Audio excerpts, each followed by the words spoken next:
Iniciamos esta emisión de noticias con la invitación que realizó a través de redes sociales el presidente de la República, Nayib Bukele, para que toda la población sintonice el mensaje que dará este día en la 77ª Asamblea General de las Naciones Unidas que se realiza en Nueva York, Estados Unidos.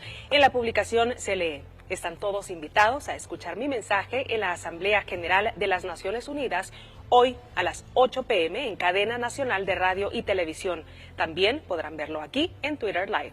La población dentro y fuera de nuestras fronteras podrá escuchar este mensaje para seguir siendo testigos de las grandes transformaciones que están ocurriendo en el país. Recuerde, este martes a las 8 de la noche en todos los canales y radios del país. Y como saben, cada año los líderes mundiales se reúnen en la Organización de las Naciones Unidas para buscar soluciones a los problemas más apremiantes de la humanidad.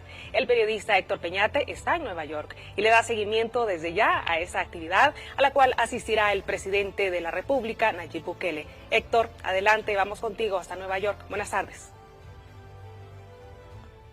Hola, ¿cómo están? Buenas tardes, qué gusto saludarte, ya lo estabas adelantando tú. Nos encontramos en la ciudad de Nueva York dándole seguimiento paso a paso y con mucho detalle a la visita del presidente de la República, Nayib Bukele, a esta ciudad en ocasión de la Asamblea General de Naciones Unidas que tiene lugar ahora mismo.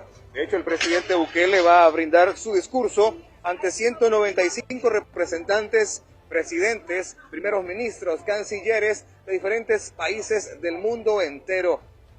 Entre otras cosas, va a ser precedido por el primer ministro de Japón y también por el canciller alemán, quienes estarán en el mismo sitio a la misma hora para poder escuchar los discursos respectivos. Entre otros aspectos, parte de lo relevante es que los salvadoreños residentes en este sector tienen muchísima expectativa con respecto a lo que pueda verter en su discurso el gobernante salvadoreño. Por supuesto, hablando del tema de la seguridad y el manejo a la pandemia, entre otras muchas cosas que podría mencionar hoy mismo el presidente Bukele. Este es el detalle que tenemos por el momento. Les devuelvo la señal y estaremos informándolos de lo que suceda. Muchísimas gracias, Héctor. Sin duda que hay mucha expectativa acerca de la participación del presidente Nayib Bukele en esta cumbre tan importante. Y es que la Organización de las Naciones Unidas es un espacio multilateral donde los países del mundo pueden reunirse, discutir problemas comunes y encontrar soluciones. Pero ¿cuántas naciones son miembros y cada cuánto tiempo se realizan las sesiones y las asambleas? Se lo contamos en la siguiente nota. La Organización de las Naciones Unidas nació oficialmente un 24 de octubre de 1945 tras la Segunda Guerra Mundial. La primera sesión de la Asamblea General de la ONU se convocó el 10 de enero de 1946 en Londres. En ese entonces, únicamente contaba con 51 países miembros, quienes se comprometieron a mantener la paz, seguridad internacional y promover el progreso social. La ONU reemplazó a la Sociedad de Naciones SDN, fundada en 1919, ya que dicha organización falló en su propósito de evitar otro conflicto internacional. La sede permanente de las Naciones Unidas fue situada en Nueva York, Estados Unidos, el 14 de octubre de 1952. Ahora también tiene oficinas en Suiza, Kenia y Austria. El secretario general de este organismo multinacional es nombrado por la Asamblea General a recomendación del Consejo de Seguridad por un periodo de 5 años. Ante la Asamblea General cada año se discuten diversos temas, entre ellos el cambio climático, la distribución de ayuda humanitaria, los derechos humanos, el desarrollo sostenible y el cese de la violencia a través de diversos programas. La ONU tiene como idiomas de trabajo el árabe, chino mandarín, español, francés, inglés y ruso. La cantidad de Estados miembros que se reúnen cada año, generalmente en el mes de septiembre, en la actualidad se ha casi cuadruplicado, sumando a la fecha 193 naciones, entre ellas Australia, Colombia, Canadá, Grecia, Guatemala, Honduras, Ecuador, Países Bajos, Panamá, México, Perú y, por supuesto, El Salvador, quien se suscribió el 26 de junio de 1945. Isabel Ramos, Noticiero El Salvador.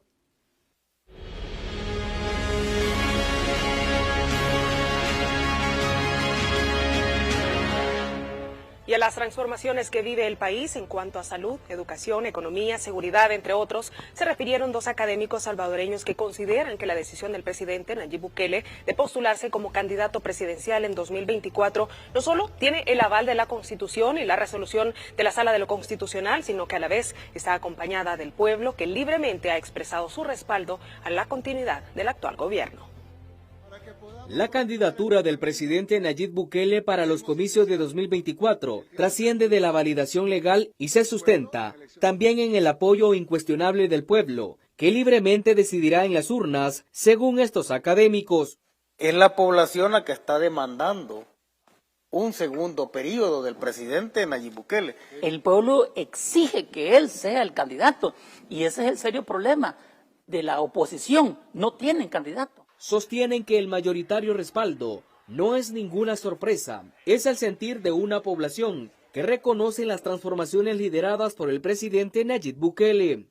Y eso también se puede interpretar como la aprobación de la población, evidentemente, por el buen trabajo realizado por el presidente Nayib Bukele, fundamentalmente en la pandemia, para hacerle frente a la inflación mundial. Hay que reconocer que la decisión que tomó el presidente Nayib Bukele de encarcelar a la inmensa mayoría de quienes estaban metidos en estas estructuras de delincuencia, esa fue una decisión valiente, claro, que no la había tomado nadie. Sostienen que el 4 de febrero de 2024 los salvadoreños tienen una nueva cita con la democracia y para hacer valer su derecho a elegir sobre la continuidad o no al proyecto gubernamental del presidente Nayib Bukele. La democracia electoral le da el poder al pueblo. Si el pueblo pone a determinada persona al frente del Ejecutivo, el pueblo va a poner a quien quiera también. Afirman que es normal que la minúscula oposición sea la única con el canto de sirena en contra de la postulación de la candidatura presidencial de Nayib Bukele. La oposición lo que le interesa son recuperar los cargos que antes tenía y volver a tener los privilegios de corrupción e impunidad. Por eso es que se han puesto en ese sentido. Si nosotros hacemos una elemental investigación de ellos, vienen de la corrupción, vienen de la delincuencia política, son los que han vivido, usufructuado, saqueado ese sistema. Para los académicos, es la primera vez en el país que se registra un apoyo contundente y amplio hacia la continuidad de un presidente de la República. Edgar Jurado, Noticiero El Salvador. Las transformaciones positivas que atraviesa El Salvador durante la administración del presidente Nayib Bukele han hecho que cerca del 90% de la población apoye la reelección del mandatario salvadoreño. Diputados del Parlamento Centroamericano destacan que la decisión está respaldada legalmente. El pasado 15 de septiembre, día de la verdadera independencia, el presidente de la República, Nayib Bukele, anunció que buscará la reelección por 5 años más. El mandatario tiene el respaldo de los salvadoreños, ya que esto se dará de manera democrática, explica el diputado del Parlamento Centroamericano por Nuevas Ideas, Carlos Hernández. Es decir, él se va a someter al proceso electoral como cualquier otro candidato que quiera participar y la decisión está en el soberano. La decisión está en manos de los salvadoreños si ellos quieren continuar con el rumbo que actualmente lleva el país o quieren cambiar a un rumbo completamente distinto. La diputada Giselle Barahona asegura que, de hecho, en países de la región, la imagen del presidente Nayib Bukele está bien posicionada por las transformaciones en seguridad, salud y educación que ha hecho en El Salvador. Nos han hecho ver la admiración que le tienen al presidente, cómo El Salvador se ha ido posicionando ahora por cosas positivas y no por cosas negativas. Ellos aplauden mucho el tema del régimen de excepción. La diáspora también ve con buenos ojos la continuidad del presidente Nayib Bukele, asegura el parlamentario Carlos Hernández. Nos dice, llévele este mensaje al presidente, ahora mi familia ya puede salir de la casa con tranquilidad, ahora mi familia ya puede hacer sus labores, ir a trabajar, ya no pagan renta. Según la última encuesta del Centro de Investigaciones de Estudios Sociales y Económicos de Centroamérica, 9 de cada 10 salvadoreños votaría por la reelección del mandatario salvadoreño para que continúe en el cargo. Kevin Castillo, Noticiero El Salvador. Continuamos con Noticiero El Salvador. La Comisión de Seguridad Pública y Combate a la Narcoactividad analiza una serie de reformas presentadas por el Ejecutivo que servirán para endurecer las medidas en contra de los pandilleros y no dejar ningún vacío legal que permita que los terroristas queden en libertad. Junto a la solicitud para extender el régimen de excepción una vez más, también llegaron a la Asamblea Legislativa algunas leyes que necesitan ser reformadas para que vayan acorde a la estrategia de seguridad que implementa el gobierno.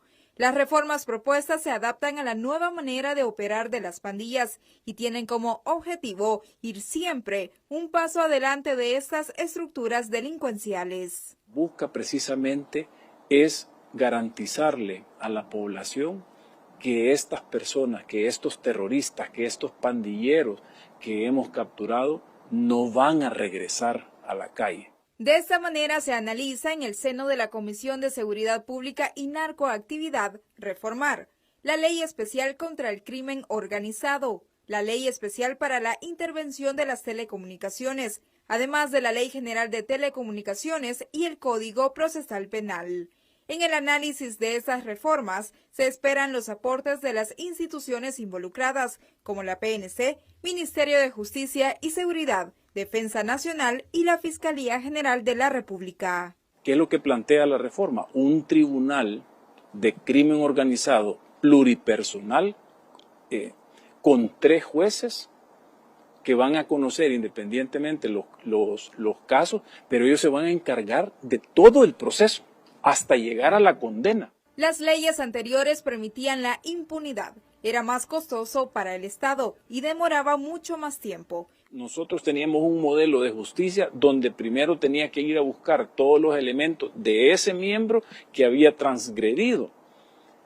Venía el miembro que había transgredido la ley, había matado a alguien, estaba vendiendo droga o robado, él conocía los datos de los testigos, de las víctimas, las eliminaba y quedaba impune. Estas no son las primeras reformas que se realizan bajo el régimen de excepción. Las anteriores fueron encaminadas a extender los periodos para la detención provisional, ampliar las condenas por el delito de agrupaciones ilícitas y también procesar a los menores de edad. Isabel Ramos, Noticiero El Salvador. Los campamentos clandestinos que utilizan los pandilleros para huir de la justicia siguen siendo desmantelados por las autoridades. Durante el régimen de excepción ya se han desarticulado cerca de 200, informó el ministro de la Defensa. Esconderse de las fuerzas de seguridad ha sido en vano. Por muchos años se sentían orgullosos de pertenecer a una pandilla, pero con la llegada del Plan Control Territorial y el vigente estado de excepción, estos terroristas buscaron refugios en campamentos que en su mayoría están aislados en montañas. Hasta ahí han llegado las autoridades para desmantelar estas estructuras y llevar tras las rejas a sus ocupantes. A la fecha se reportan 182 campamentos desarticulados. Cada vez que se desarticula un campamento, resulta como producto de las operaciones que hace la Policía Nacional Civil y la Fuerza Armada para ir a buscarlos a ellos. O sea, no es que por casualidad nosotros vamos pasando, es porque vamos al terreno. A la fecha son más de 53.000 los pandilleros capturados. El objetivo es que no quede ni un solo pandillero en las calles de este país, para que la población pueda estar tranquila y dedicarse a sus actividades normales. Para el ministro de la Defensa, Francis Merino Monroy, el régimen de excepción ha sido clave para capturar a pandilleros. Está el señor presidente a la cabeza de todo esto, ayudando a que nosotros podamos sacar de circulación a estos delincuentes. Las estrategias en seguridad que ha implementado el gobierno del presidente Nayib Bukele ha sido clave para sacar de las calles a los pandilleros que no dejaban vivir en paz a la población salvadoreña. Kevin Castillo, Noticiero El Salvador. Y los resultados que está dejando el régimen de excepción son notables. Desde el 27 de marzo, que entró en vigor hasta la fecha, las autoridades han capturado a 53.066 pandilleros y colaboradores. A través de los diferentes operativos se han incautado 1.524 armas de fuego, 1.854 vehículos que utilizaban para cometer ilícitos, 13.077 celulares, más de $1.190.000 en efectivo y un total de 6.2 toneladas de droga.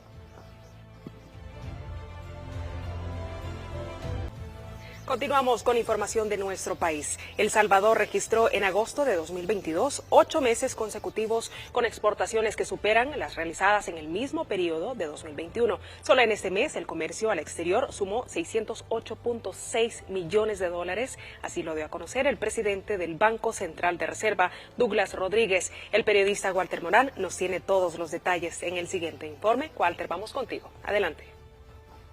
Buenas tardes. El comercio exterior ha mejorado en el gobierno del presidente Bukele. Un 16.7% de incremento reportan las exportaciones de enero a agosto de este año, según el Banco Central de Reserva. En total, las exportaciones salvadoreñas acumulan de enero a agosto 5.091 millones de dólares, incrementando un 16.7% comparado con el mismo periodo del año anterior. Los productos que más son enviados a países de la región centroamericana y Estados Unidos están relacionados a la manufactura, maquila y agropecuarios, como el azúcar y el café. Las industrias manufactureras y la maquila concentran el 95% del total de las exportaciones del país. Las industrias manufactureras, que en total concentran el 76% de las exportaciones, acumulan de enero a agosto 3.861 millones de dólares. A pesar de la crisis a nivel mundial, las medidas económicas implementadas por el gobierno están permitiendo que El Salvador se proyecte con altos niveles en su economía. Hasta acá nuestro reporte. Buenas tardes. Y buenas tardes a ti también, Walter. Gracias por tu informe. Por cierto, de enero a agosto de 2022, El Salvador recibió 5.065.6 millones de dólares en remesas familiares, indicando un crecimiento del 3.6%, equivalente a 176.5 millones adicionales a los recibidos en el mismo periodo de 2021, según el Banco Central de Reserva. Los departamentos del país que reportan mayor ingreso en el mismo periodo son San Salvador, San Miguel, Santa Ana, La Libertad y Usulután. En estos 5 departamentos se recibieron 2.805.3 millones de dólares, equivalente a un 55.5%. Las remesas familiares han tenido un crecimiento de un 3.6%. Solo en agosto se recibieron 650 millones de dólares producto de remesas familiares, superando los 615 millones que se recibieron en agosto del año pasado, registrándose un crecimiento en agosto de un 5.7%.